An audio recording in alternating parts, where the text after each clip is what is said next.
Good morning friends, எல்லாரும் எப்படி இருக்கீங்க? நீங்க எவ்வளோ நல்லவர் அவனால இருக்கலாம், எவ்வளோ அன்பான பண்பான ஒரு ஒழுக்கமான ஒரு மனிதரா இருக்கலாம், ரொம்ப நல்லவரா இருக்கலாம். ஆனால் உங்களை பிடிக்காத ஒரு கூட்டம் எப்பவுமே இருக்கும். இங்க எவ்வளவுதான் நல்ல ஒரு கேரக்டரா இருந்தாலும், எவ்வளவுதான் ஒரு ஒரு அப்படியே பார்த்தா வாவ் அப்படி ஒரு கேரக்டரா நீங்க இருந்தாலும், உங்களை பிடிக்காத ஒரு கூட்டம் இருக்கும். பிடிக்காது அப்படின்னு சொல்றத விட உள்ள பிடிக்கும், பட் அது பொறாமைன்னு சொல்லலாம், இல்ல உங்களை மாதிரி அவங்களால இருக்க முடியலையேன்னு சொல்லலாம். சோ இந்த மாதிரி பல விஷயங்களால உங்களை பிடிக்காத மாதிரி இருப்பாங்க.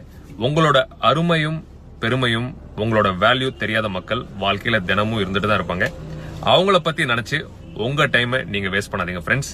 அந்த மாதிரி ஆட்கள் இருந்தாங்கன்னா கண்டுக்காம உங்க வேலையை பார்த்துட்டு போயிட்டே இருங்க. அந்த மாதிரி மக்களால உங்களுக்கும் பிரயோஜனம் கிடையாது. பிளஸ் அவங்களோட வேல்யூ, அதாவது அவங்க